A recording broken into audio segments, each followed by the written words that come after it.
idea sobre el tema del panel. Sin más, le damos una cordial bienvenida a Francisco y lo recibimos con un fuerte aplauso.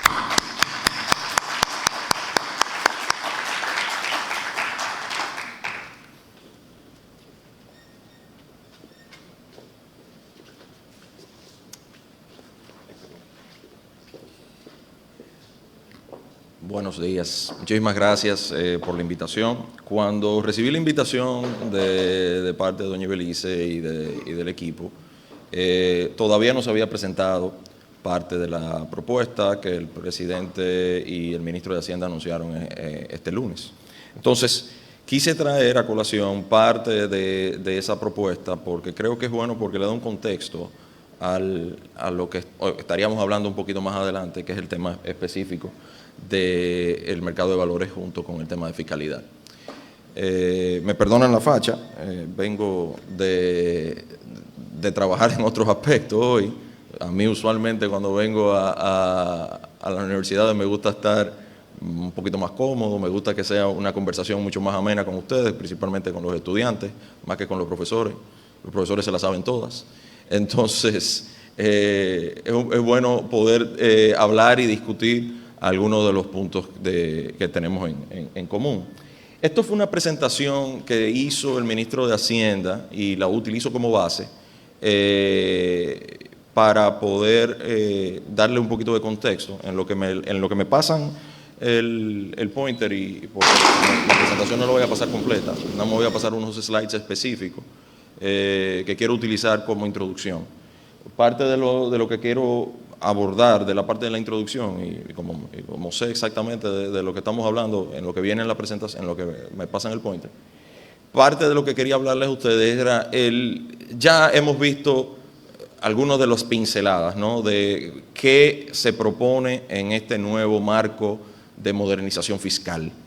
Y dentro de ese se han tomado en cuenta múltiples factores, todo estaba sobre la mesa y el Estado ha dicho, bueno, vamos a hacer lo posible, pero no un parche, sino algo que dure en el tiempo y que perdure.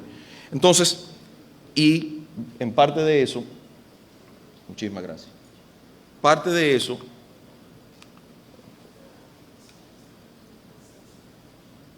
ok, ¿qué? No, dime. Que están trabajando con el proyector. Bueno, parte de eso era ¿por qué se necesita una reforma fiscal y para qué? O sea, el por qué es que hay una restricción presupuestaria dada principalmente por un tema de cuánto nos podemos endeudar sin poner en juego el futuro fiscal o el futuro de las finanzas públicas. Cuando digo poner en juego, quiere decir es que mientras más prestado tú tomas, vas a poner entonces que vas a tener que pagar mucho más de intereses y quizás a quien tú le estás tomando prestado en algún momento dice, bueno, para yo prestarte te voy a cobrar mucho más porque ya tú eres mucho más riesgoso.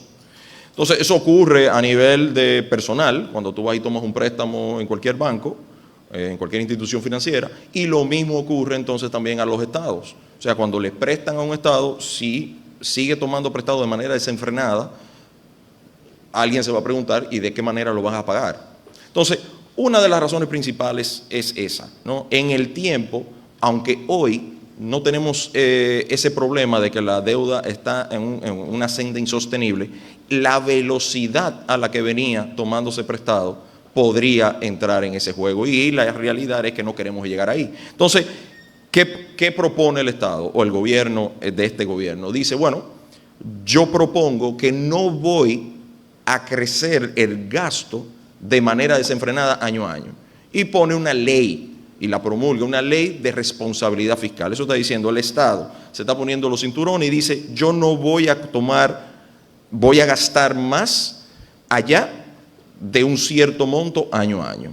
Y ya eso es ley, ya eso está ahí. Le pongo, por ejemplo, que de los últimos 20 años, si se hubiese manejado como se maneja esa ley, solamente en 6 ocasiones se hubiese cumplido. En los últimos 20 años, volvemos y lo decimos, los últimos 20 años, si se hubiese manejado en base a la ley, solamente se hubiese cumplido en 6 ocasiones. Y de esas 6 ocasiones, 2 la cumplimos nosotros. En momentos claramente difíciles. O sea, no podemos dejar de mencionar que pasamos una pandemia donde los ingresos del Estado cayeron sustancialmente, donde se tuvo que apoyar extraordinariamente, o sea, cayeron los ingresos y se tuvo que apoyar extraordinariamente a la población con diferentes ayudas. Después vino una crisis de precios en la cual también se tuvo que apoyar extraordinariamente a la población, y eso le ha puesto una carga extraordinaria a algo que no era lo que habíamos encontrado previo a la pandemia o lo cual era la senda que venía. Sin embargo, fíjense que sin COVID y sin crisis de precio, los gobiernos anteriores no hubiesen cumplido lo que hoy proponemos que debería cumplirse de ahora en adelante como ley. O sea, que no importa el gobierno que venga, como ley tendría que cumplir este tema del crecimiento del gasto. Entonces, poniendo eso en contexto, ahora sí, ¿le podemos dar por delante?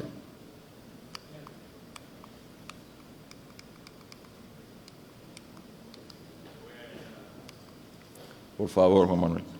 Entonces, la idea que tenemos es, o sea, ya dijimos, bueno, tenemos esas restricciones presupuestarias y el Estado quiere incrementar el gasto de capital, porque es el gasto realmente que genera bienestar a la población y la población donde vive. Entonces, si queremos generar ese bienestar a la población y la población donde vive, debemos hacer el gasto de capital. Dale, Juan Manuel. Ah, ya. Ok, perfecto. Bueno, aquí le pongo un gráfico rápido, es de cuánto de cada 100 pesos que el Estado recibe de ingresos hoy, en temas impositivos, o sea, de los impuestos que hoy recibe el ingreso, el Estado gasta alrededor de 22 pesos de los intereses, en pagos de intereses. O sea, le queda muy poco para poder atender a las necesidades de la población. Y eso, si sigue tomando en préstamos en el tiempo, esto lo que podría era empeorarse. Y eso sin incluir los pagos que le hace el Banco Central sobre su propia deuda. Entonces, ¿cuáles son los planes que le presenta el gobierno a la población? Y dice, bueno, mira, yo necesito 122 mil millones de pesos para invertirlo y no quiero que la deuda siga creciendo. Entonces, esos 122 mil millones de pesos, 122 pesos, vamos a dejarlo para simplificar. De esos 122 pesos, ¿en qué voy a destinar? Bueno, quiero destinarlo principalmente a la seguridad ciudadana. Voy a destinar alrededor de 11 pesos a la seguridad ciudadana, de esos 122 pesos. ¿En qué específicamente? Sabemos que desde hace tiempo ya el presidente viene atendiendo a las necesidades de la seguridad ciudadana. ¿Cómo? Completando que ningún policía gane menos de $500, que ningún policía esté sin el adecuado entrenamiento para que cuando vaya a las calles pueda realmente protegernos.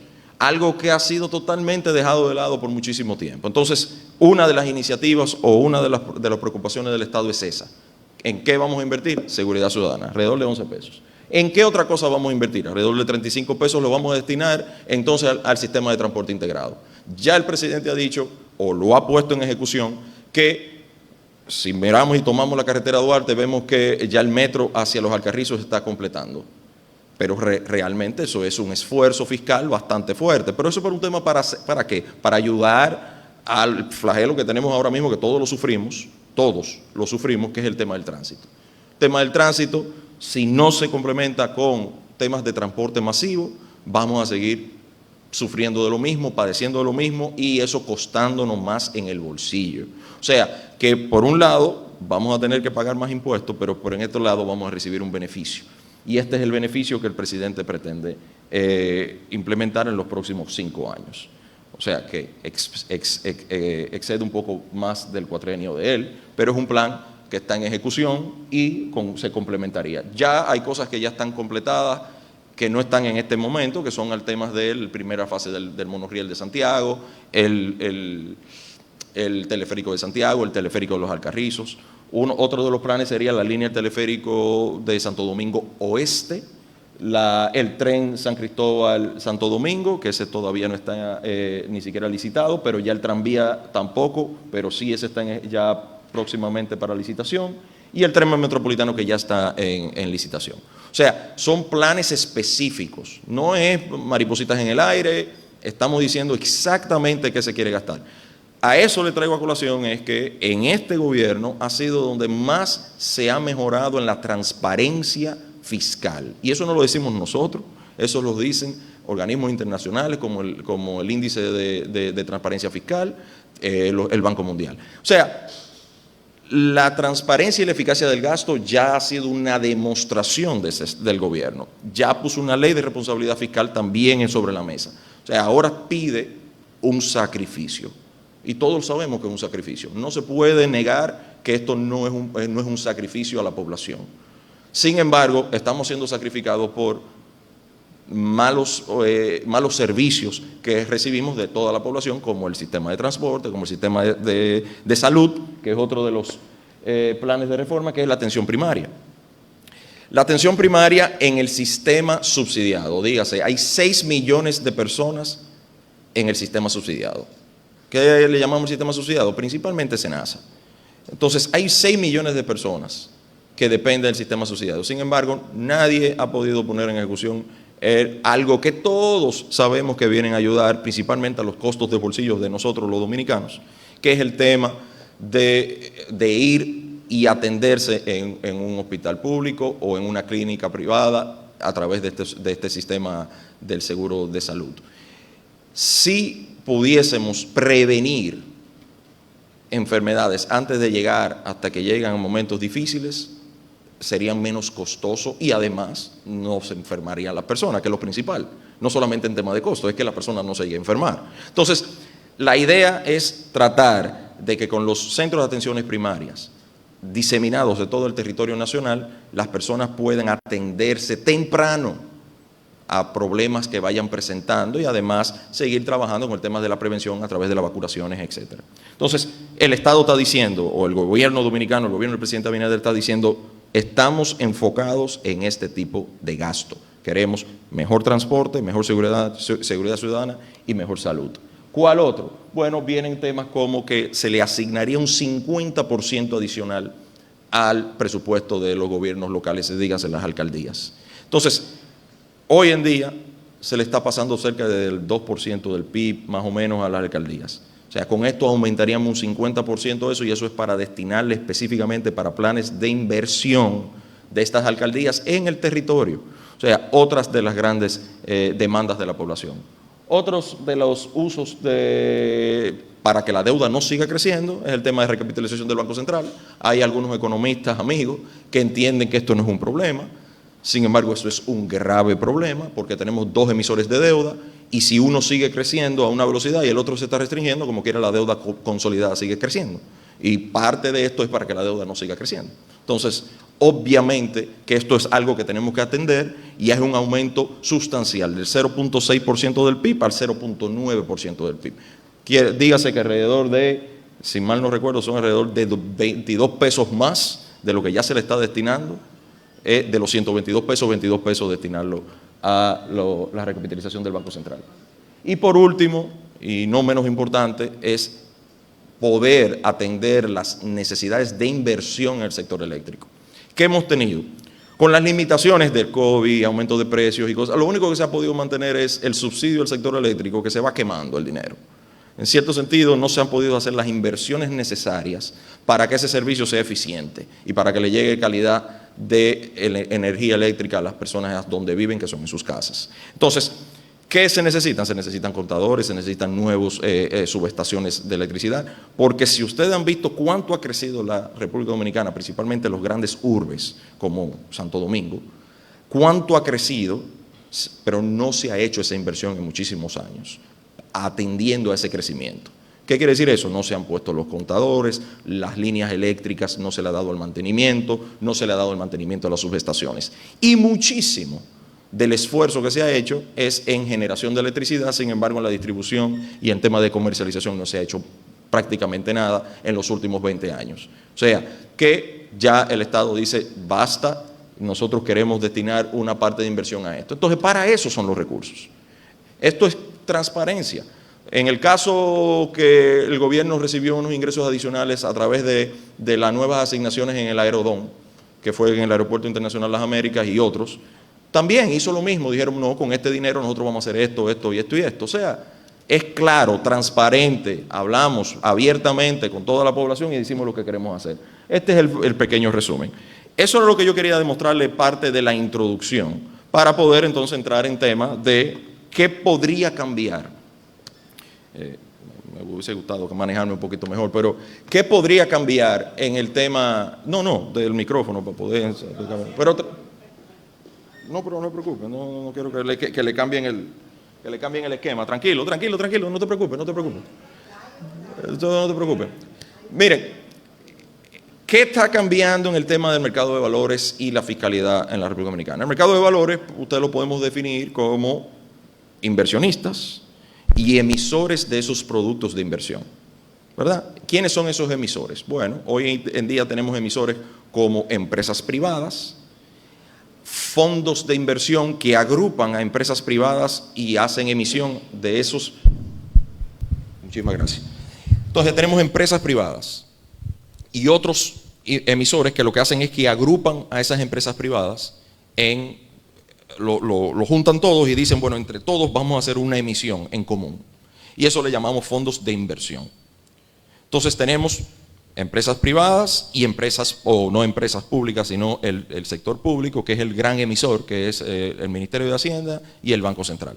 Entonces, dentro de ellos, el Ministerio de Hacienda, cuando tú compras un bono del Banco Central, del Ministerio de Hacienda, si es un inversionista en el mercado de valores lo compra, no paga impuesto.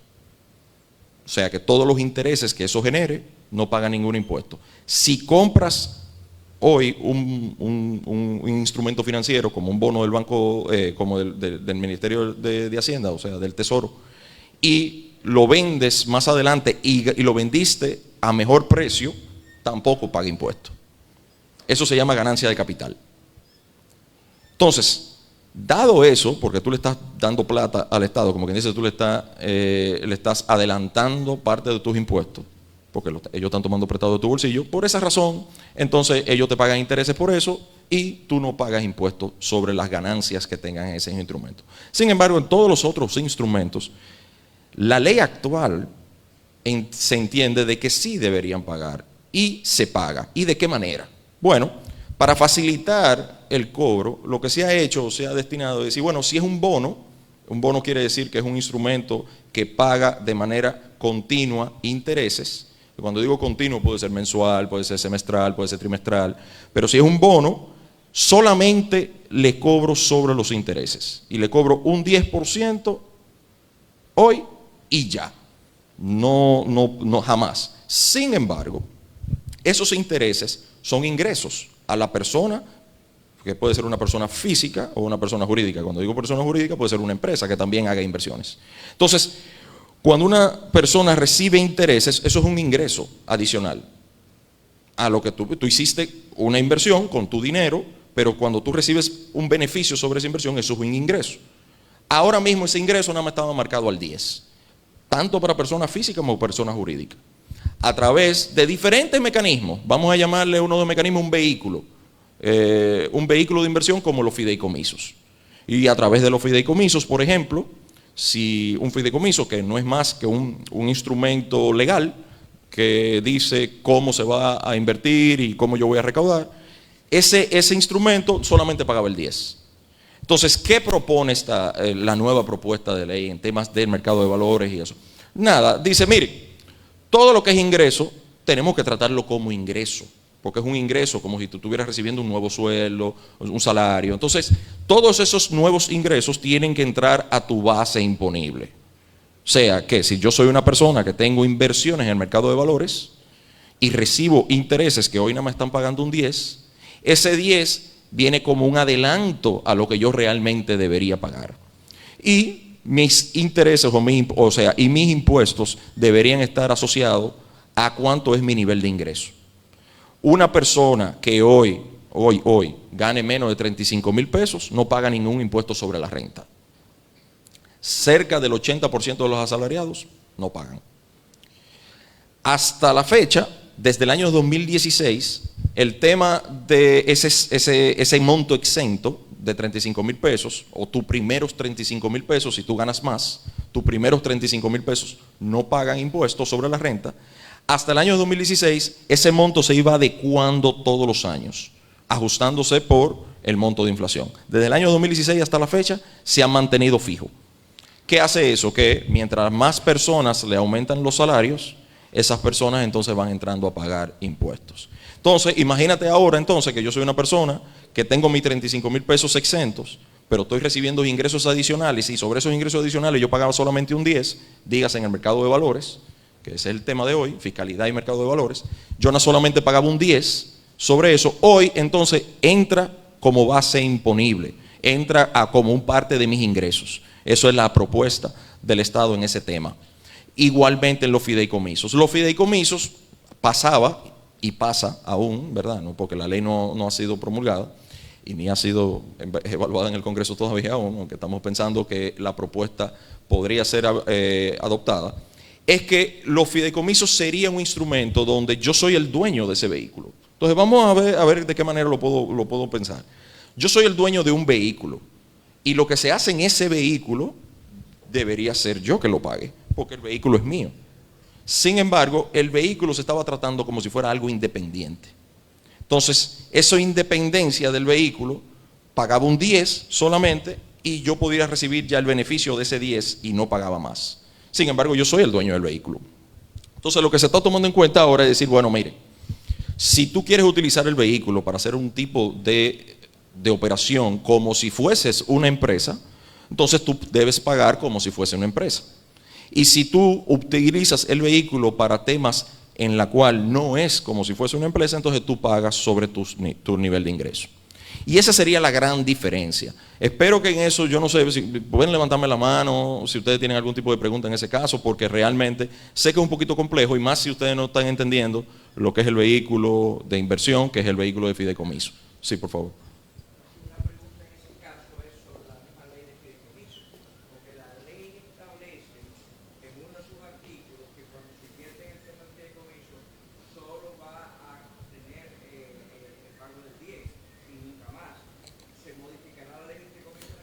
Exactamente. Entonces, la pregunta es, la ley de fideicomiso dice explícitamente que cuando tú haces inversión o creas un fideicomiso y toda la rentabilidad de ese fideicomiso, solamente genera el pago de un 10 de una vez y definitivo. Eso quiere decir que tú pagaste un 10 y no tienes ni siquiera que llevarlo a la declaración jurada. Eso variaría. ¿En qué sentido? En que los fideicomisos primero se crearon para temas de fideicomiso de bajo costo. Eso no se tocan. En el sentido de que no se tocan para el adquiriente. O sea, yo soy una persona que quiero comprar una vivienda de bajo costo y voy a adquirir esa vivienda de bajo costo y para yo poder recibir un bono, se le llama un bono ITEVIS o bono IVA, se le va a llamar más adelante porque el ITEVIS va a cambiar.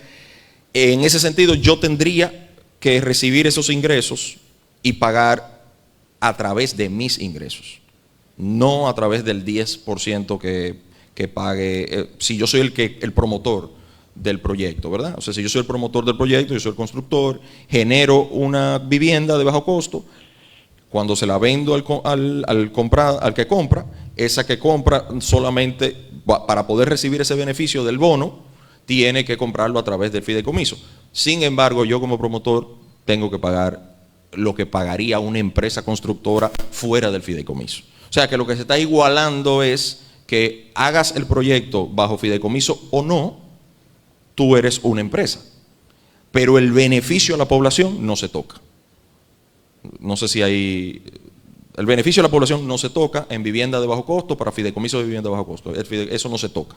Sin embargo, para el promotor sí se le da un tratamiento igualitario. Porque parte de lo que ha dicho el ministro en esta parte es que siempre ha dicho, no debería existir dos personas físicas, jurídicas, o dos, que tengan el mismo nivel de ingreso neto y tengan distintos impuestos a pagar. Entonces, si son dos distintos y tienen el mismo nivel de ingreso, ¿por qué tienen que pagar impuestos distintos? O sea, ¿por qué diferenciarlos y tú tienes un nivel de impuesto y yo otro? La idea es igualar, de que todos puedan pagar el mismo nivel de impuesto. Entonces, moviéndonos un poquito de ahí, vamos a entrar un poquito en el tema que a mí más me compete como superintendente de pensiones, es el tema de ahorro y ahorro de largo plazo. No hay impuestos al ahorro, no hay impuestos al ahorro de largo plazo, no lo existen hoy ni van a existir mañana, no se toca. Eso quiere decir que sus planes de ahorros a través de los fondos de pensiones o sus planes de ahorros personales a través de instrumentos que hoy no tienen impuestos, lo que sí pagan impuestos sí siguen pagando, van a estar totalmente exentos. O sea, no hay cambios en la fiscalidad de eso. ¿Qué quiere decir eso?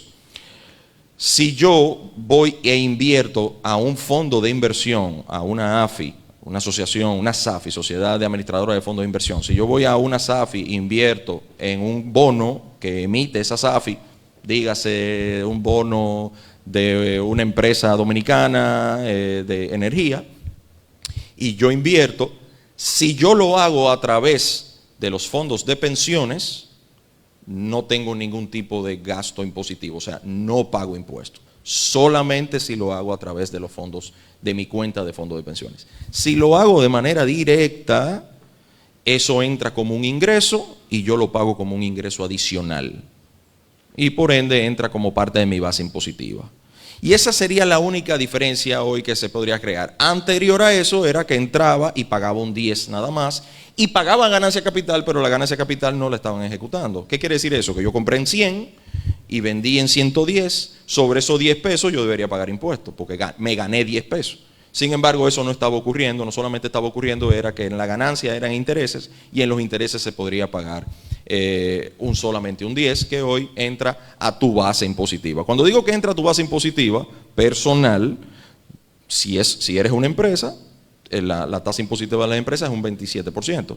Sin embargo, si eres una persona física y eres asalariado o no, si eres una persona física, tú tienes distintos rangos. Y esas escalas empiezan en que los primeros 400,000 pesos del año que tú te ganaste no pagan impuestos. Y de ahí en adelante empiezan a pagar un 15, un 20, un 25. Y hoy, entonces, la propuesta dice que las personas aquellas que ganan muchísimo dinero, entonces empezarán a pagar sobre ese tramo, empezarán a pagar un 27%, igual que la empresa. ¿Para qué? Para igualar la empresa a la persona y de que no haya algún tipo de distorsión. Entonces, ¿cuál es la propuesta? De eliminación. Bueno, no es una eliminación de incentivos, es una igualitar de contribución. Una persona que tenga más ingresos debería pagar más. Una persona que tenga menos ingresos debería pagar menos. Eso es simple. Sin embargo, no le voy a mentir de que vienen otros cambios, principalmente en el tema de ITEVIS y eso, que no tienen mucho que ver con el parte de la fiscalidad en el mercado de valores, porque el mercado de valores es un servicio financiero y los servicios financieros quedan exentos de ITEVIS o de IVA. Entonces, en ese sector, en ese sentido, no sería aplicable. Sin embargo, sí vienen entran nuevos productos de la canasta y otros productos que no son de la canasta, entrarían a pagar IVA, pero la gran mayoría de los productos de necesidad básica y aquellos productos que van a ser utilizados para generar productos de general básica también están exentos, como son los abonos, como son los insecticidas y principalmente en los rubros agrícolas quedarían también exentos. Y hay servicios como educación, como salud, como transporte, específicamente transporte público, también siguen siendo exentos. Yo quería mencionarle ese tema de forma resumida, no sé qué tanto tiempo me queda. No es porque tengo mucho tema, sino es para la pregunta. Bueno, pues entonces para redondear, entonces con los 5 minutos, y no sé si tienen más preguntas.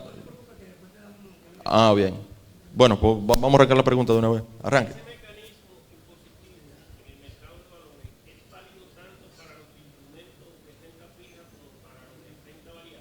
Sí, ok. Entonces, él acaba de hacer una pregunta de renta fija y renta variable. Como muchos de ustedes quizás, quiero hacerle un resumito ahí. Renta fija quiere decir que todos los meses alguien se compromete a pagarme a mí un monto específico. Dígase un 10% de lo que yo le puse. Y renta variable quiere decir que tú no te comprometes a nada y que dependiendo de cómo el mercado fluya, eso es mi rendimiento. Renta fija, renta variable. En ambos casos van a ser tomados en cuenta como ingresos adicionales en base a la propuesta. Actualmente, en ambos casos, solamente paga un 10, que es el 10 de los dividendos. Ojo, los 10 de los dividendos no se toca. O sea que si tú tienes una empresa o eres accionista de una empresa, que no tiene mucho que ver con el mercado de valores, pero igual, si tú eres un accionista de una empresa, el dividendo no se toca, el dividendo son 10. Sin embargo, los intereses de diferentes fuentes no es que se tocan, sino que entran a tu base impositiva. O sea, en vez de ser que pagarían un 10, entran a tu base impositiva y tú pagas en base a tu régimen. ¿Había otra pregunta por aquí?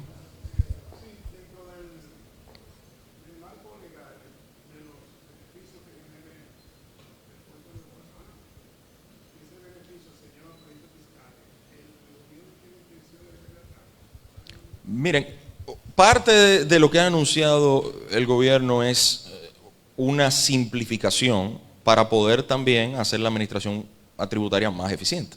Entonces, por un lado tú simplificas y unificas, y así tú tienes mayor fuentes de información para poder tomar en cuenta diferentes aspectos de elusión y evasión fiscal.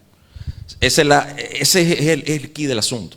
Mientras tú tienes tantos regímenes distintos, con tantas exenciones, realmente la administración tributaria se complica para poder caerle atrás a aquellos que no cumplen con lo que dice la ley. Entonces, al tú simplificar, tú puedes darte cuenta más fácil, o con el uso de la tecnología, quiénes no están cumpliendo y quiénes sí están cumpliendo. Porque yo tengo una base para medir. Yo puedo medir exactamente cuántas personas están en este rubro, en este nivel de ingreso, en este nivel de operatividad en el área económica, y yo puedo ver exactamente entonces quiénes no me están cumpliendo con el parámetro que ya se ha destinado, porque puedo comparar mejor en diferentes aspectos. Hoy en día tú tienes empresas que si están en el sector eléctrico, o si están en el sector turístico, o si están en el sector de industria, o si están en el sector textil, tienen diferentes regímenes. Y eso beneficia principalmente a aquellos que ya entraron a esos regímenes, vamos a decir, de una manera antigua. O sea, que ya yo operaba bajo ese régimen y me dieron un incentivo para yo seguir operando. Es muy raro ver en esos regímenes especiales que entren nuevas empresas, excepto en el área principalmente turístico, que atrae muchas empresas a nivel extranjera buscando ese beneficio fiscal. Sin embargo, cuando esos incentivos fiscales se montaron en el caso del Confotur fue en el año 2001, había una falla del mercado o del gobierno, había una falla. ¿En qué sentido? En que el Estado no tenía los recursos suficientes para proveerte una planta de tratamiento, no tenía lo suficiente para protegerte en temas de seguridad nacional.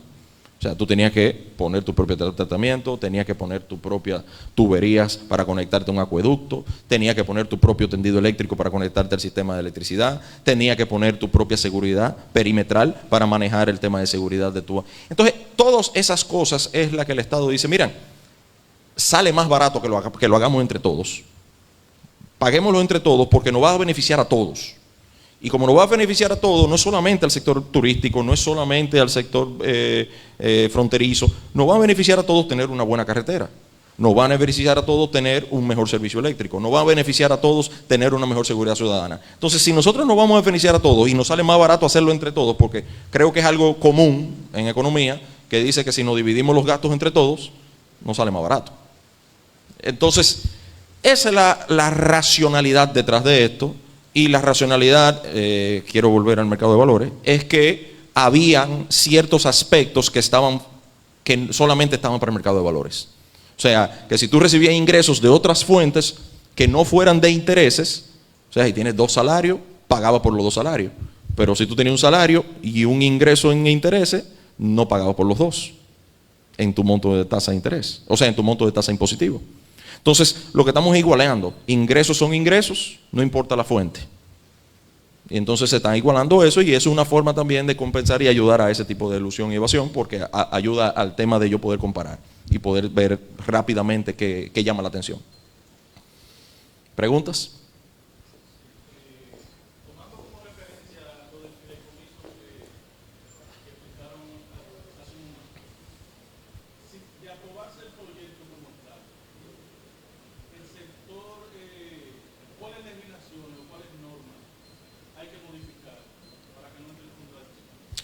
Bueno, el proyecto de ley se depositó ayer en el Congreso y hace variaciones a diferentes artículos en la ley 189-11, que es la ley de fideicomiso y de desarrollo de vivienda de bajo costo. Esa ley se estableció como un incentivo en el 2011. Fíjense que casi todas estas leyes tienen más de 10 años. O sea, es como que cuando tú aprendes a montar bicicleta, en algunos casos te ponen rueditas, en otros te ponen una que es sin pedales. Ahora el hijo mío tiene una que es de balance, o sea, él tiene buen balance, pero no está pedaleando. Entonces, pero no tiene ruedita, pero él es con los pies que va. Entonces, él tiene una ayuda, está aprendiendo a balancearse. Y estas leyes de incentivo fueron diseñadas para eso. Primero porque había una falla del gobierno de que no le podía dar los servicios que realmente demandaban y tenían cada quien que hacerlo por motu propio. Y segundo, que venían a tratar de incentivar un mercado que generalmente no era tan rentable. Vamos a poner el caso de los fideicomisos, en el caso de la vivienda de bajo costo. Hay empresas hoy que no hacen ni un solo proyecto bajo vivienda bajo fideicomiso. Y venden más que lo que sí hacen bajo fideicomiso. Eso quiere decir que no tienen bono. Que quienes le adquieren la vivienda a ellos no tienen bono y ellos no lo hacen a través de fideicomiso, o sea, que es rentable, pero ellos no lo hacen a través ni siquiera para que le consigan el bono al Estado. O sea, ya hay empresas suficientes, ya hay un sistema suficiente robusto para no necesitar las rueditas, para no necesitar el apoyo, la muleta. ¿Y a quienes sí le estamos dando muleta? Porque eso quizás no lo hemos visto aquí. ¿A quiénes sí le estamos dando muleta? Bueno, a la persona física. No pagaría anticipos. La persona física no pagaría anticipos, ni tendría que hacer una declaración mensual para pagar anticipos. La persona micro tampoco pagaría anticipos. Se elimina el anticipo para las personas físicas y para los micro. Para la pequeña y mediana empresa se les reduce el anticipo y se les reduce también el tema de que no tiene que ser de manera mensual y puede ser trimestral. Puede pagarlo mensual si quiere, pero tiene la obligación de pagarlo de manera trimestral y solamente tiene un 40% de la última ganancia que tiene que pagar de manera trimestral, adelantando el impuesto a pagar. Igualmente las medianas empresas solamente un 60%. O sea, hay un apoyo a quienes sí realmente lo necesitan, que son aquellos. A los emprendedores, ¿qué trae el nuevo proyecto? No pagarán impuestos por los primeros 3 años. O sea, un emprendedor, muchos de ustedes jóvenes, emprendedores que van a salir de la universidad y van a querer emprender un nuevo negocio, no van a tener que pagar impuestos sobre la renta por los primeros 3 años. No van a tener que pagar anticipos en esos 3 años. Y si son pequeños o micro, todavía después de los 3 años, tampoco van a tener que pagar anticipos. Entonces, no van a tener que anticipar algo a un impuesto que ustedes todavía no se han ganado. Sin embargo, para las grandes empresas, aquellas que ya están formadas, que no necesitan la ruedita, a esas entonces sí se le aplica de que vayan pagando en el tiempo.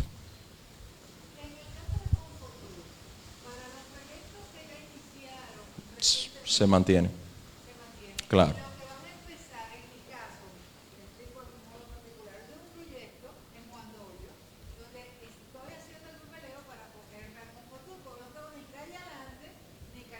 Hágalo rápido. Hágalo rápido. Hágalo rápido. Hágalo rápido. Agilícelo. Llámelo y cáigale atrás.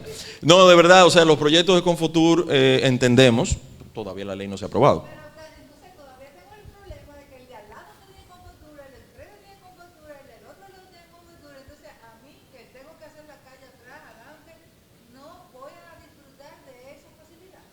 De sus compradores no van a disfrutar de esa facilidad. O sea, exactamente, claro. El tema ahí es que va a haber ese periodo de transición. Y hay un periodo de transición donde quizás sus competidores, que usted acaba de decir que son sus vecinos, se tendrá que esperar que esos competidores se acabe el inventario, ¿verdad? O sea, en el sentido, pero como usted dice, usted no ha arrancado, entonces de aquí a que usted termine, todavía el inventario debería reducirse. No estamos diciendo que no hay un sacrificio, doña. O sea, viene un sacrificio. No, pero ese proyecto se va a caer, evidentemente. Porque yo no puedo competir con precio de venta con el que está al lado junto tú. Hoy no. Entonces yo debo esperar 15 años para comenzar el proyecto. No, porque ellos, no todos los años ellos van a seguir comprando un nuevo apartamento o una nueva casa. O sea, quien compró ya tiene su beneficio.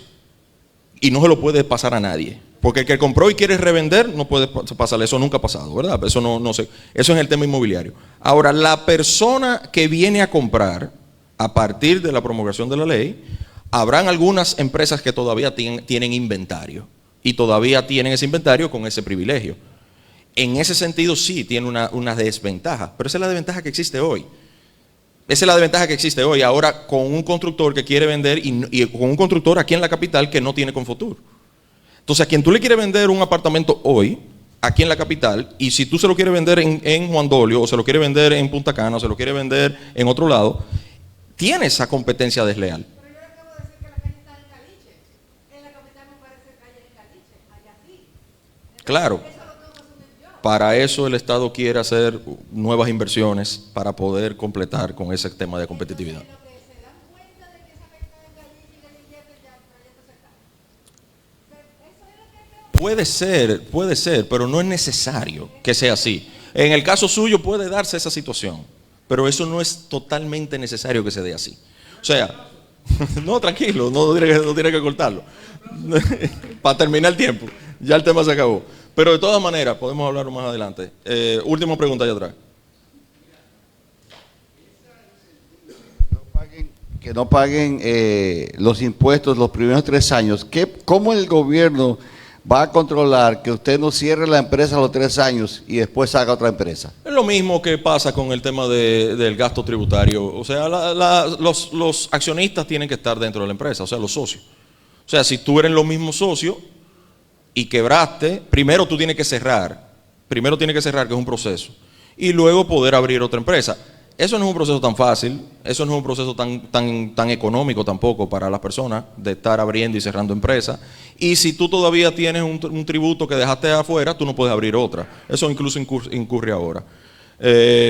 Bueno, señores, no, vamos a hablarlo después, de que ya me cortaron el tiempo. Gracias.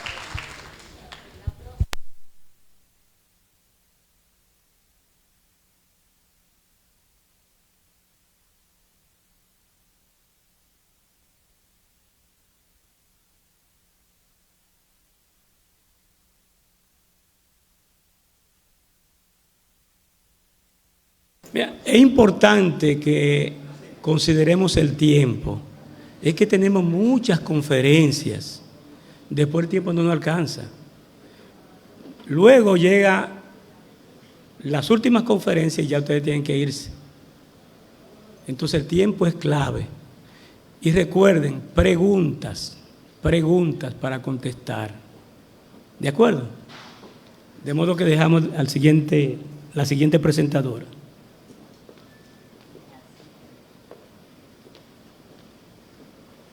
Muy buenos días, gracias por estar aquí.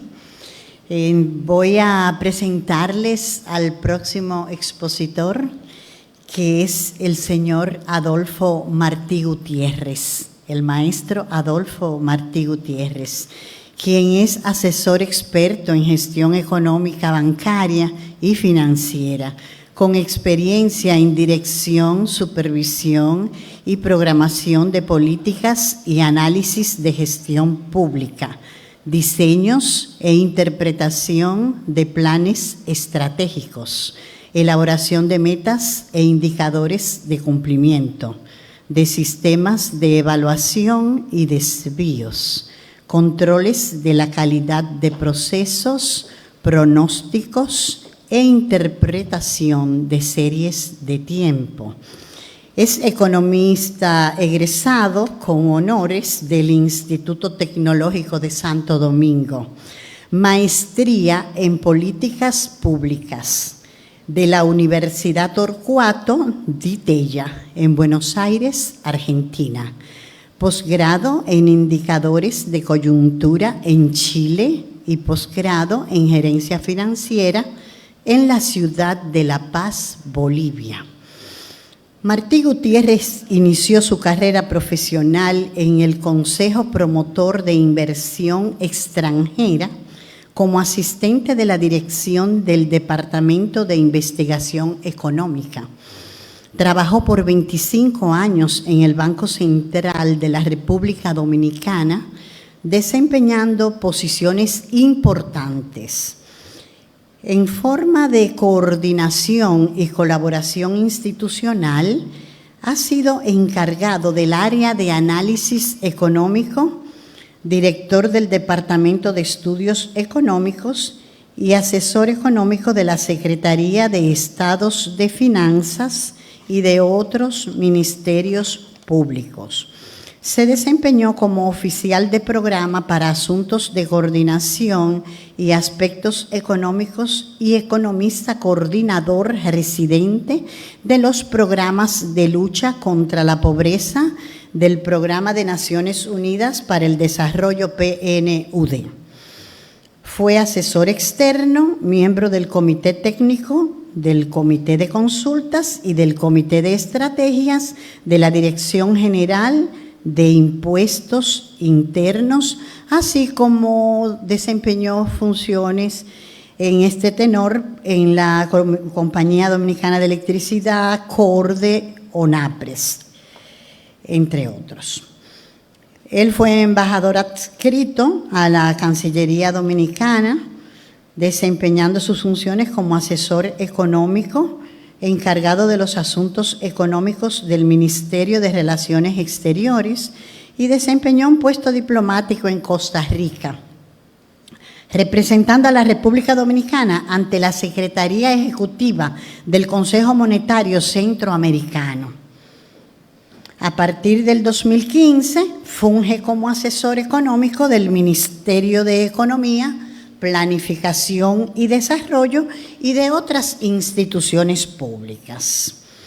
Ha sido profesor por más de 2 décadas de la Pontificia Universidad Católica Madre y Maestra en las carreras de Economía, Administración, Escuela de Maestría y Posgrado de Economía.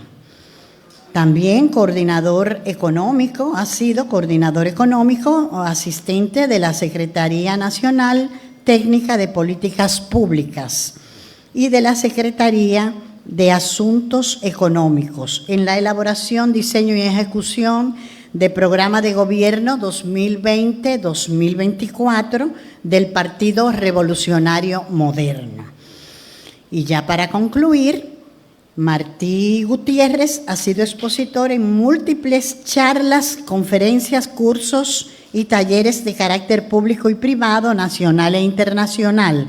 Es columnista desde 1982 del periódico Hoy, colaborando con la difusión pedagógica de artículos económicos de actualidad y de interés nacional.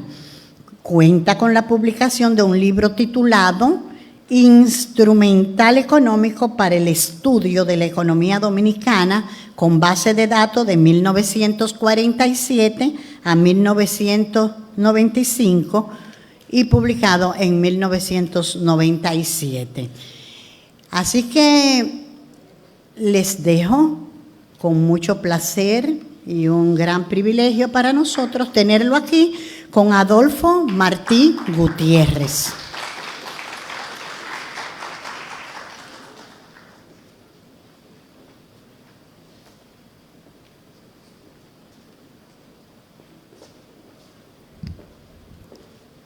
Bien, buenos días. Quiero de antemano dar las gracias a las autoridades de la UAS por la invitación,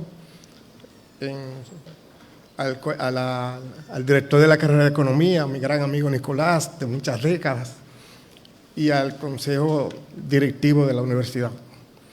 No quiero dejar también de dar las gracias a doña Ibelice, específicamente a ella, del Colegio Dominicano de Economistas. yo tengo una presentación un poco larga.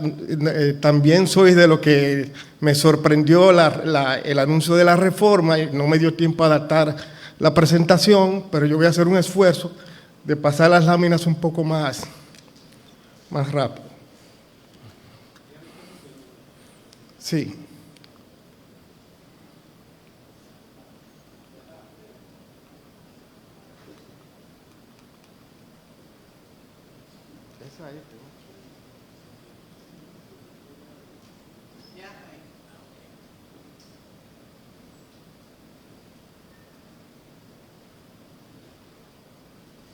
Bien.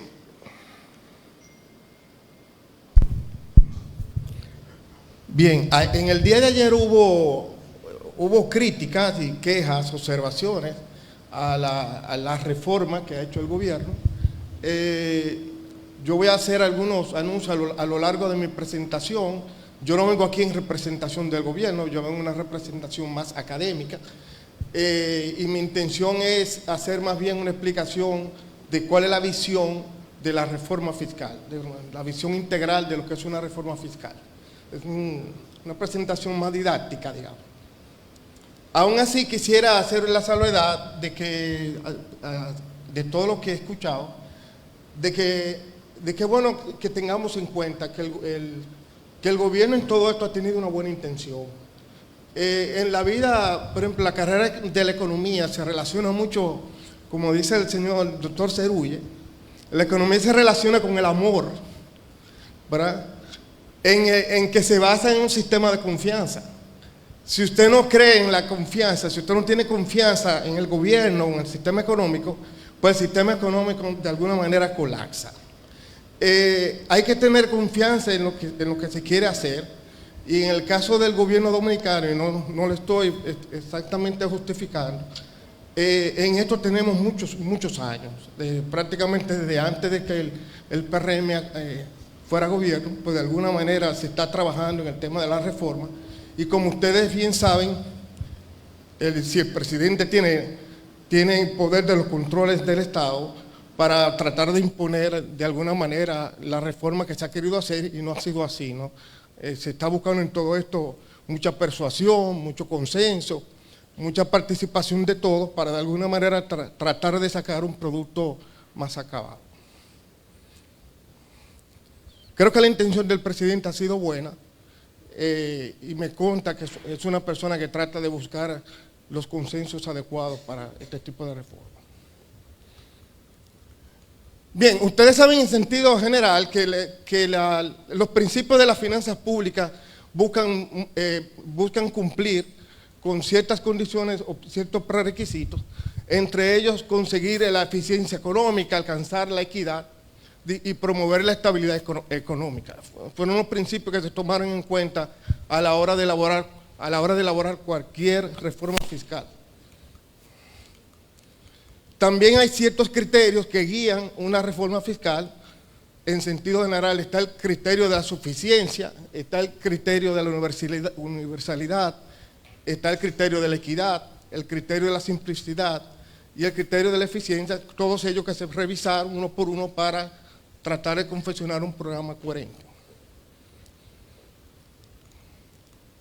Quiero iniciar recordando que hay un principio que a veces los funcionarios públicos dejamos de lado y perdemos de vista, y hay otros que lo cacarean con bastante insistencia, que es que el fundamento esencial de la existencia de un gobierno es lograr satisfacer las necesidades colectivas de la población y de esta manera generar y fomentar el bienestar de la sociedad.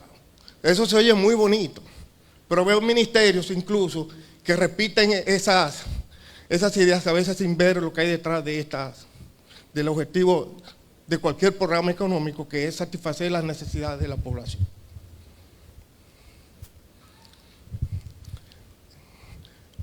Como aquí se ha hablado en este evento, desde el día de ayer, de los modelos, incluso es un título de este seminario, de los modelos de desarrollo económico, yo quería hacer una pequeña reflexión pequeña, de lo que han sido los modelos de desarrollo de la República Dominicana.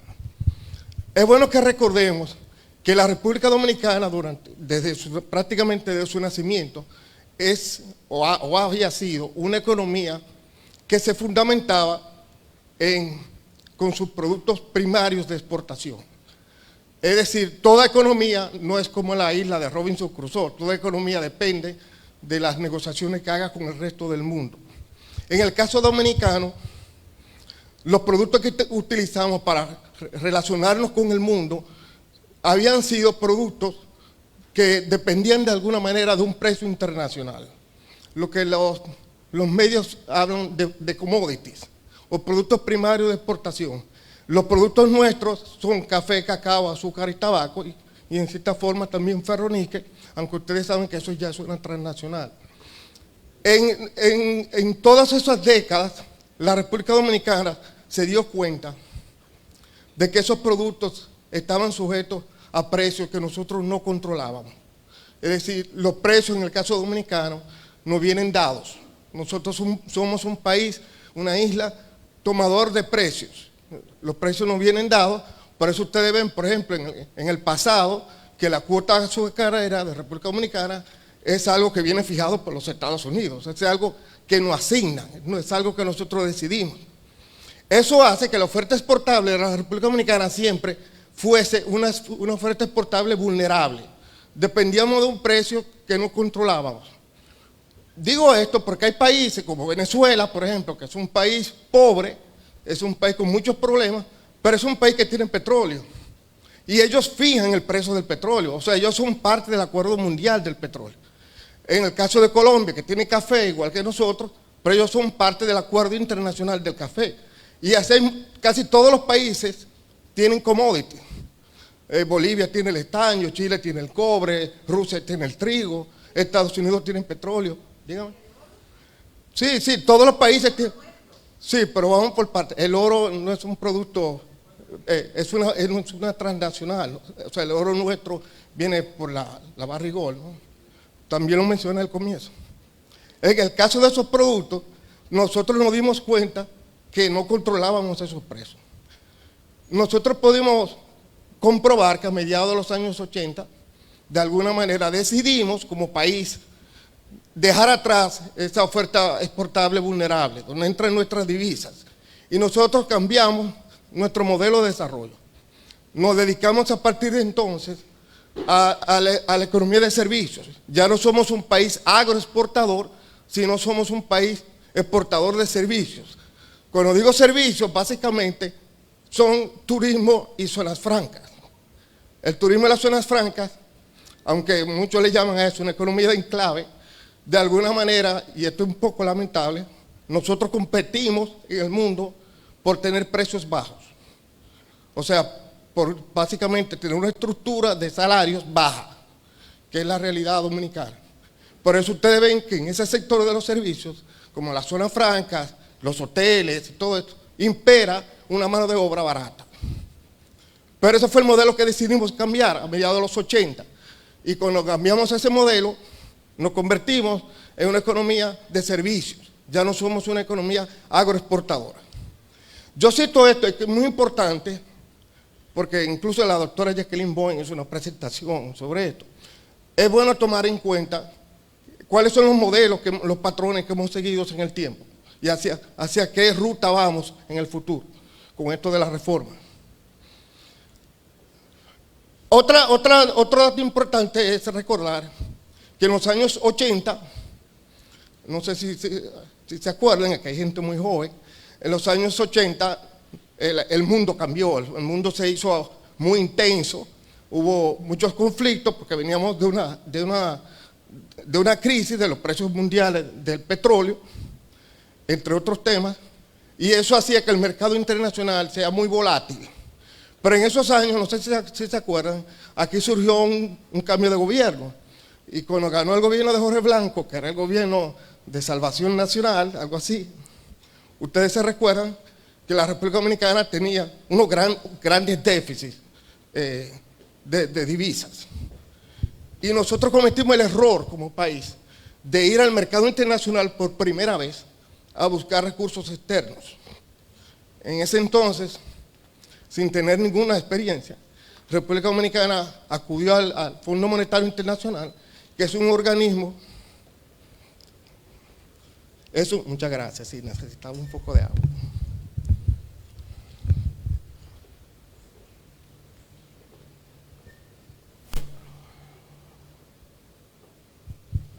El Fondo Monetario Internacional, ustedes saben que después de la guerra, de la posguerra, nacieron todos los organismos internacionales y se teorizó de que hubiese organismos que se destinen a hacer préstamos en el corto plazo, como el Fondo Monetario, y instituciones que hacían préstamos a largo plazo para otros fines.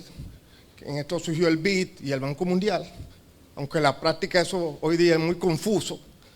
Y nosotros cuando acudimos al fondo dentro de sus acuerdos de alta condicionalidad, nosotros elegimos el programa más ambicioso, que son los programas de facilidad ampliada.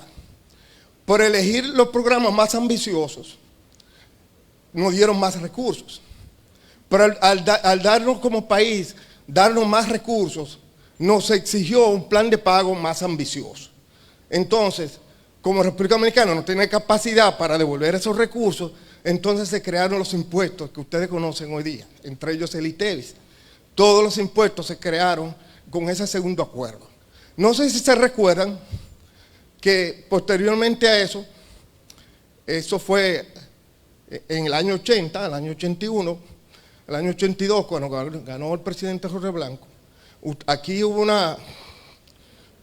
una pequeña crisis que se fue expandiendo y eso dio lugar entre el año 82 y el año 84 a que necesariamente se tuviera que suspender el acuerdo, porque aquí hubo una convulsión social muy fea. O sea, yo que recuerdo, tiraron los tanques de guerra a la calle, se saquearon los supermercados, o sea, hubo una convulsión social bastante inestable. Eso dio lugar a que el gobierno tuviera que suspender el acuerdo y se hizo un acuerdo puente en lo que pasaba la crisis social, y nosotros tuvimos que cambiar de un programa de facilidad ampliada a un programa stand-by, que es el que debimos haber cogido desde un comienzo. O sea, el programa de un año que daba menos recursos, pero no exigía tanto al gobierno. Yo digo esto porque esto es muy importante saber, conocerlo, sobre todo los estudiantes, que conozcan en la historia dominicana cómo han ido cambiando esos modelos de desarrollo. Porque después que pasó eso, después que pasó esa crisis, en el año 85 se tomaron unas medidas ambiciosas, se llamaron las medidas de la unificación cambiaria, y esas medidas que se plantearon un plan de reformas integrales, como se están haciendo hoy día, y ese plan de reformas, el doctor Balaguer la llevó al Congreso y no se aprobaron. O sea, el plan de reformas no se aprobó. Y como no se aprobó, no estoy diciendo que eso se vaya a hacer ahora, pero es bueno que tengamos el antecedente. Como eso no se aprobó, el doctor Balaguer decidió hacerlas por decreto. Y todas las medidas convergieron hasta las primeras reformas fiscales que se hicieron posteriormente en el 92. Todas esas medidas en el año 85, en el año 85-86, las reformas arancelarias se tuvieron que hacer un año después, pero todas esas reformas se aprobaron, la mayoría por decreto, y ese año la economía dominicana, como vamos a ver a continuación, bajó la inflación de un 75% anual a un 5%. O sea, las reformas tuvieron un gran efecto en el país y cambiaron posteriormente la evolución creciente que va a tener la economía en los próximos años. A mediados de los años 80, entonces, cuando cambiamos de modelo y se hicieron las reformas, vino la reforma del 92, que lo que buscaron en sentido general fue bajar la estructura de los impuestos. Todos los impuestos se bajaron, incluyendo los arancelarios, que eran bastante altos. Yo que iba al supermercado, que era un chico, un adolescente, recuerdo que muchos productos, quizás los que son de mi edad se acuerdan, muchos productos incluso estaban podridos en las góndolas, estaban vencidos. Y ustedes se acuerdan que teníamos que comprarlo igual. Los productos importados eran carísimos No es como hoy día, que hay una mayor competencia, una mayor apertura. En esos años todo era, nunca había luz, una serie de necesidades. Y evidentemente la economía cambió mucho a partir de entonces. Por tanto, no quiero perderme en estos detalles, porque se me iría la presentación ahí en la historia dominicana, pero es bueno recordar estos puntos. El modelo de protección que nació en la República Dominicana con la bendita Ley 299, que fue burlada por todo el mundo, que en la categoría A permitía que las empresas pudieran exonerarse de los impuestos, ¿verdad?, para poder exportar, pero a través de la categoría C, entonces se burlaba porque se exportaban todos los beneficios en el exterior. Bien, estos antecedentes son importantes detallarlos antes de entrar, ya todos ustedes se conocen todo lo que existía, la persistencia de la base gravable creciente por la cantidad de evasión tributaria que existe, el ITEVIS que está lleno de exenciones, etc. Son los problemas que se encuentran a la hora de realizar una reforma eficiente. Los subsidios al sector eléctrico y a los derivados del petróleo, sobre todo al gas natural. Ustedes pueden ver así rápidamente, pueden ver los ciclos de la economía dominicana, de nuestro Producto Interno Bruto, cómo tiene unas fases de expansión y unas fases de recesión, como toda economía. La economía atraviesa siempre esos ciclos. La nuestra tiene un comportamiento muy similar a la economía de los Estados Unidos. Por eso es bueno saber que los Estados Unidos atraviesan un ciclo expansivo, República Dominicana similarmente atraviesa por el mismo ciclo.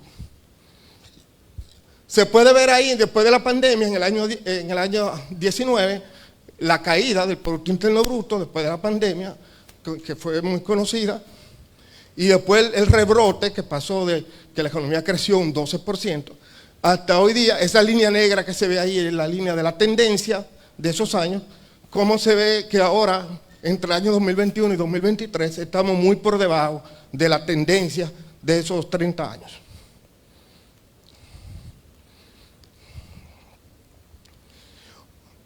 Bien, el tema de la planificación que se mencionó ayer aquí, y quería hacer esa salvedad. Aquí se mencionó que el gobierno no tiene un plan, o sea, como que no existe un plan económico, y es todo lo contrario. Creo que hay muy mala información. En realidad, el gobierno tiene un plan que se llama el Plan Plurianual del Sector Público 2021-2024. Es un documento que está en internet, está en PDF, cualquiera lo puede bajar. Un documento bien amplio. Y ya existe un plan nuevo, que es el 2024-2028, que también está asequible a la población. Pues el gobierno de alguna manera prepara su planificación financiera, elaborando conjuntamente con la Dirección de Presupuestos, el Ministerio de Economía y el Ministerio de Hacienda, y se trabajan en las previsiones de lo que del plan que se va a confeccionar para los próximos años.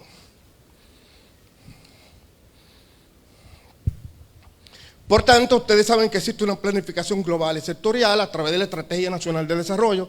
La Ley de Desarrollo es un documento teórico, es una ley, y el plan operativo de la ley, lo que lleva a la práctica esa ley, es el plan plurianual del sector público. Es decir, o sea, el gobierno sí tiene un plan general de cuáles son las metas por sector económico. El plan plurianual tiene 29 temas, entre ellos el primero es el empleo, y ahí están todas las metas de lo que el gobierno se propone hacer y de lo que finalmente el gobierno ejecutó de ese plan. No todas las metas se cumplen, hay unas que se cumplen por mitad, otras se queman y otras sacan buena nota, ¿no? El mismo plan, el seguimiento del plan tiene una evaluación trimestral que se hace a esas metas. Ustedes saben entonces también que a partir de esos planes en el gobierno, en las instituciones públicas se elabora un PEI, que es un programa estratégico institucional. Todas las instituciones deben por ley tener un PEI, y a partir de ese PEI las áreas, o sea las direcciones, los viceministerios, etcétera, tienen lo que se llama un POA. O sea, todo el mundo tiene un POA en el gobierno. Es decir, usted tiene que tener metas y cumplir esas metas a lo largo del año. Finalmente todo eso va al presupuesto y del presupuesto se aplica el plan plurianual del sector público.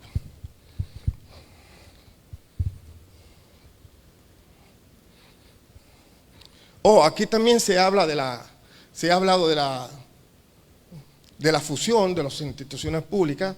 Creo que se le hizo esa pregunta a Isidoro Santana ayer. Fue un poco ambiguo. Yo personalmente sí me atrevo a decir que eso debió hacerse antes. Eso que se está haciendo debió hacerse antes. Ustedes quizás no recuerdan, pero en República Dominicana existía un ministro poderoso, que era el ministro técnico de la presidencia. El ministro técnico de la presidencia reunía a todas las instituciones económicas. O sea, en el secretariado técnico, así se llamaba, estaba una plan, que era una dirección general, pero ahí estaba presupuesto, ahí estaba aduanas, ahí estaba la DGI, ahí estaba Hacienda, y ese ministro diseñaba los planes, que se llamaban los plandes, pero también tenía el presupuesto y le asignaba recursos al gobierno. Podemos discutir que esa planificación no era holística, no era integral, no se compaginaba, por ejemplo, con el Banco Central, como pasa hoy día, que el Banco Central tiene un programa monetario y financiero, necesariamente tiene que estar compaginado con los objetivos del gobierno. Pero cuando eso se desintegró y se creó el Ministerio de Economía, yo sé que no gusta que yo diga esto, entonces el Ministerio de Economía se le sacó una plan, se le sacó aduanas, se le sacó la DGI, se sacó lo que hoy día es el MAP, que antes era la UNAP, ¿y qué quedó? Lo único que quedó fue una plan. Una plan era una oficina, era una dirección. Una plan pasó a convertirse en un ministerio. Hoy día el Ministerio de Economía es una plan gigante. ¿Y para qué sirve eso? Para nada. Para nada, porque usted no puede hacer un plan ambicioso, tener un plan plurianual del sector público y no poderle asignar esos recursos, porque Hacienda, la DGI, aduanas, hace otra cosa. Y eso no puede ser así. De hecho, si usted revisa las estadísticas, el Ministerio de Economía es una institución que recibe 3.500 millones. Lo mismo que recibe cualquier ministerio pequeño, el Ministerio de la Justicia, por ejemplo, recibe más, el Ministerio de la Mujer recibe más recursos. Y eso que según la ley es una institución rectora del sistema. En realidad eso no existe. Bien, esa rectoría no existe. Yo creo que ahora con la fusión, eso sí va a ser en realidad un ministerio importante, como debió haber sido hace tiempo. Claro, ahora viene el tema que a nadie le gusta, que es que si eso se hace bien hecho, ¿qué vamos a hacer con todas esas personas? Porque fusión significa que usted tiene que eliminar todo lo que se duplica, sobre todo las áreas de servicios. No pueden haber dos encargados de transportación, dos encargados de recursos humanos, dos encargados de financieros, dos encargados. No pueden haber dos, tiene que haber uno.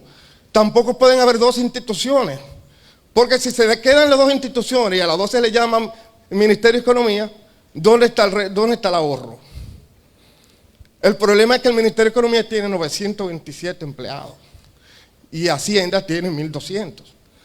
O sea, si ustedes recuerdan bien y van físicamente al Ministerio de Hacienda, los que lo conocen, en el primer piso, los viceministros de Hacienda es el tesorero, el director de crédito público, el viceministro de tributación. O sea, ellos tienen 4 viceministros y los 4 son importantes. ¿Dónde cabe el Ministerio de Economía entonces? Porque en el primer piso está tesorería, está Contraloría. Sería ubicarlo en el piso de arriba, porque se llama Ministerio de Hacienda y Economía, no al revés. Entonces, digamos que una tercera parte de esos empleados, que son 300 empleados, usted los va a meter en Hacienda. Ah, bueno. Ya, entonces, no, entonces dejo ese tema, porque ese tema es muy ambiguo. No. Solamente quería explicar la esencia de la fusión. Pasando rápidamente, aquí están las características del sistema tributario dominicano. Son características permanentes en el sistema. También el sistema tiene muchos impuestos indirectos. Hay una cantidad de leyes que coexisten con muchísimos tributos que deberían quitarse. el sistema es inelástico, etc. Todas estas características nos llevan a algo que quería plantear en este evento, que es que la mayoría de las estadísticas económicas del país se están usando con los manuales viejos. Por ejemplo, en el caso fiscal, y veo que todo el que ha venido aquí así lo confirma, utiliza la metodología vieja de finanzas públicas, no la nueva. También pasa en la parte monetaria, en la parte de la deuda pública, en la parte de las cuentas nacionales, donde la mayoría de los funcionarios técnicos elevados del gobierno, utilizan la metodología vieja, no la nueva. Entonces no sé qué uso se le da a la nueva, porque nadie la entiende. Entonces yo quise aquí mencionar que, por ejemplo, en economía todos los vemos en flujo de fondos. Igual que hasta un balance personal financiero, hay que verlo en fuentes y usos de recursos, hacer un balance analítico de las estadísticas. Si nosotros vemos los balances de las cuentas fiscales, por ejemplo, nosotros tenemos que plantear el origen, la fuente de los recursos y el uso de los recursos para ver dónde se están usando esas cuentas. ¿Por qué yo digo esto? Porque en las décadas pasadas, por ejemplo, en los gobiernos de Balaguer, aquí se discute mucho lo que es un balance, por ejemplo. Los balances, hubo alguien que hizo una presentación del déficit público. Un balance no es malo. De hecho, casi todos tenemos desbalance. La importancia no es que usted tenga un desbalance, la importancia es cómo usted lo financia, cómo usted financia ese déficit. Y en el caso de estos balances, en el caso fiscal, siempre el doctor Balaguer, de forma hábil, cuando quería dar un discurso, siempre quería decir que tenía un superávit.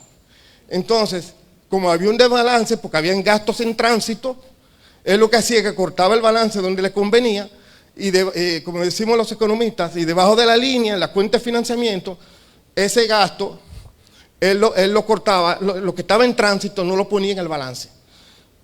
Es como que usted tenga ingresos y tenga gastos, ¿verdad?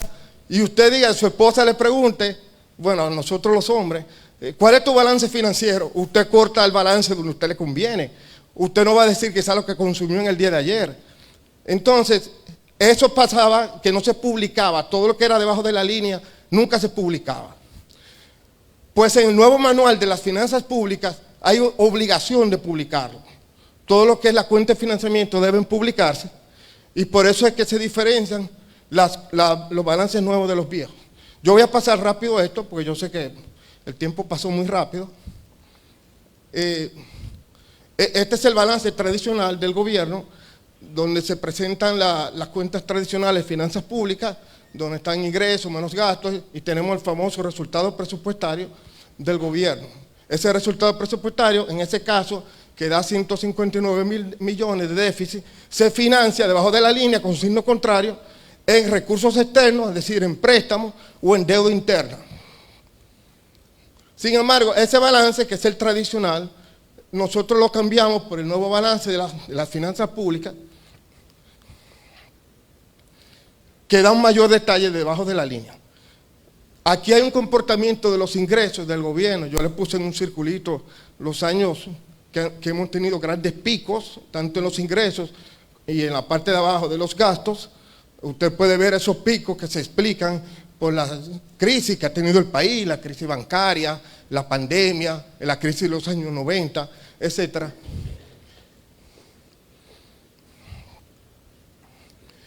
Aquí le hago un breve señalamiento de por qué se cambió el manual viejo por el nuevo de las finanzas. No me da tiempo a explicarlo, pero en esencia fue por esos factores que yo resumí, no significa que sean los únicos. Y este es el nuevo balance fiscal del gobierno, que ya el balance fiscal se llama resultado operativo neto o bruto del gobierno, y el préstamo neto y financiamiento sería el balance, ahí está el manual, puse una foto del manual, el nuevo balance del gobierno. Bien, esto técnicamente puse cuando un balance positivo y cuando es negativo en ese manual.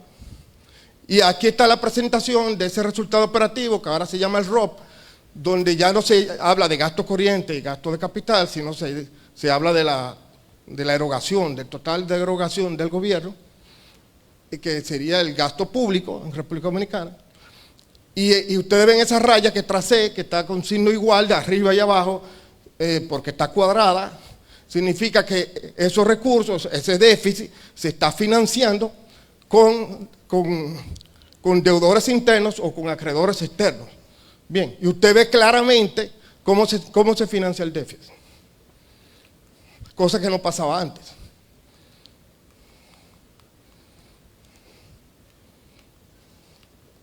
Bien, se me frizó esto.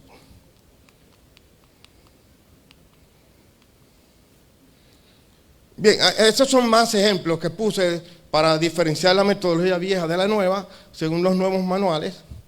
Y aquí puse un breve detalle de las cuentas nuevas, las cuentas fiscales nuevas. Bueno, me dicen que se acabó el tiempo, solamente le pongo la evolución que han tenido la economía dominicana en la parte fiscal. Lo voy a pasar rápido, Nicolás. La ponderación que han tenido los impuestos directos y los indirectos, el crecimiento que han tenido los impuestos indirectos.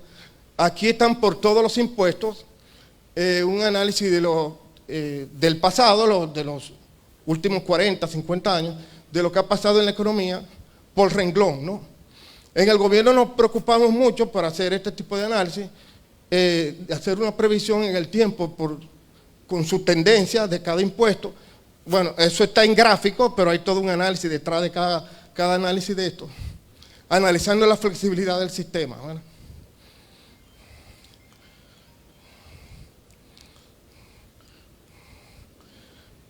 Bien, por último, ustedes saben que el gobierno tiene un plan económico que está publicado en la página de la Dirección General de Presupuestos y en el Ministerio de Economía y de Hacienda. Es el mismo plan para todo el sector público. Y aquí están las previsiones, este es el último plan hasta el 2027. Y ustedes pueden ver los supuestos en los que se basa la economía, cuáles son las proyecciones de los ingresos corrientes, y cuáles son las proyecciones tanto del porcentaje del PIB y las previsiones por el lado del gasto. Todas estas previsiones se tomaron en cuenta a la hora de elaborar la reforma con los 122.000 millones que se quiere el gobierno, que sería el 1.5 del PIB. Es importante destacar en la parte del servicio social del gobierno, como la transferencia del plan Supérate y toda la parte social. Nosotros podemos ver en el tiempo, por ejemplo, yo lo puse desde 2014 para que me cupiera en la página, pero se puede ver las ponderaciones en el tiempo, qué participación tienen esos programas con respecto al pasado. Bien, toda esta última parte son las proyecciones que se tienen del gobierno. Por último, yo hago unas breves láminas que ya no me va a dar tiempo a explicar, de qué debería contener una reforma integral, en esencia, y lo que viene con respecto al llamado pacto fiscal, a la necesidad del pacto fiscal, qué es un pacto fiscal y qué es lo que debería incluir un pacto fiscal. Es bueno que la ciudadanía, o sea, que todos nosotros tengamos bien claro esto, porque el rol de la ciudadanía va a ser más importante que el rol del gobierno. Yo pongo estos índices también aquí porque son importantes para tomar en cuenta en la reforma fiscal que ahora solamente se propone, pero se va a discutir, eso va al Congreso, y ahora cuando se depure, sería bueno entre todos que leamos y exijamos algunos puntos que deberían mejorar la reforma.